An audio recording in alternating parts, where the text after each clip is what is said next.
तो रतन इंडिया की financial year 2023 की थर्ड क्वार्टर की अनऑडिटेड स्टैंडअलोन फाइनेंशियल रिजल्ट आप लोगों के सामने है एंड यहाँ पे जितने भी सारे फिगर्स दिया हुआ है वो सब करोड़ में है। तो गाइस सबसे पहले हम लोग इस कंपनी की इनकम चेक करते हैं।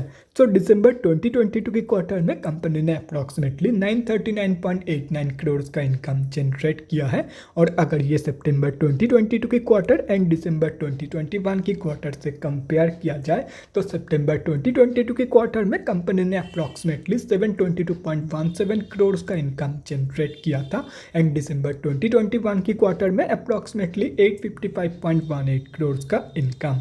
तो दिसंबर 2022 के क्वार्टर की जो इनकम ग्रोथ है वो बहुत ही बढ़िया निकल के आ रही है। कंपनी ने दिसंबर 2022 के क्वार्टर में एक बहुत ही बढ़िया पॉजिटिव इनकम ग्रोथ दिखाई है, चाहे वो क्वार्टर ऑन क्वार्टर बेसिस की कंपैरिजन में देखा जाए या तो फिर ईयर ऑन ईयर बेसिस की कंपैरिजन में। तो अभी अगर इस कंपनी की एक्सपेंसेस के बारे में डिस्कस करें तो दिसंबर 2022 के क्वार्टर में कंपनी ने अप्रॉक्सीमेटली 842.96 करोड़ का खर्चा किया है। सितंबर 2022 के क्वार्टर में कंपनी ने अप्रॉक्सीमेटली 710.76 करोड़ का खर्चा किया था एंड दिसंबर 2021 की क्वार्टर में अप्रॉक्सीमेटली 750.74 करोड़ का खर्चा इस कंपनी ने किया था।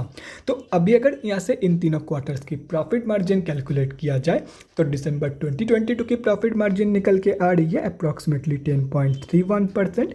सितंबर 2022 की प्रॉफिट मार्जिन निकल के आ रही है सिर्फ और सिर्फ 1.58% एंड दिसंबर 2021 की प्रॉफिट मार्जिन निकल के आ रही है अप्रॉक्सीमेटली 12.21% के आसपास।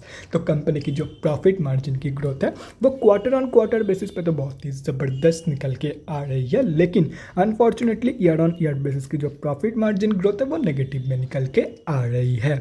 तो अभी अगर इस कंपनी की नेट प्रॉफिट मतलब प्रॉफिट आफ्टर टैक्स के बारे में बात करें तो दिसंबर 2022 के क्वार्टर में कंपनी ने अप्रॉक्सीमेटली 96.93 करोड़ का प्रॉफिट पोस्ट किया है।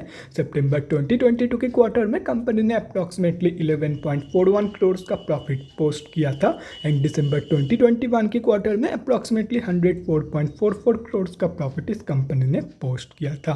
तो अभी अगर इस कंपनी की प्रॉफिट ग्रोथ के बारे में बात करें तो दिसंबर 2022 की जो प्रॉफिट ग्रोथ है वो प्रॉफिट मार्जिन ग्रोथ की तरह ही क्वार्टर ऑन क्वार्टर बेसिस पे पॉजिटिव में निकल के आ रही है and year on year basis पे नेगेटिव में निकल के आ रही है। और रही बात कंपनी की ईपीएस की मतलब अर्निंग्स पर इक्विटी शेयर की तो दिसंबर 2022 की ईपीएस वैल्यू निकल के आ रही है 0.18 की। सितंबर 2022 की ईपीएस वैल्यू निकल के आ रही है सिर्फ और सिर्फ 0.02 की एंड दिसंबर 2021 की ईपीएस वैल्यू निकल के आ रही है 0.19 की।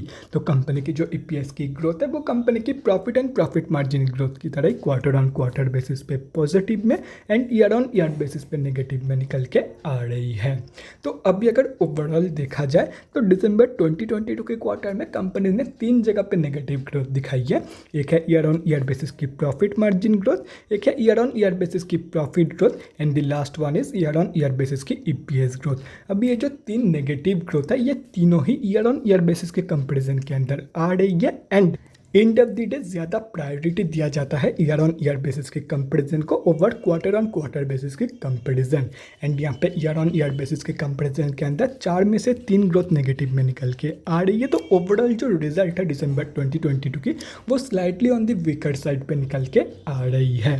तो guys that's it for this video. अगले वीडियो में मिलते हैं guys. Thanks for watching and stay safe.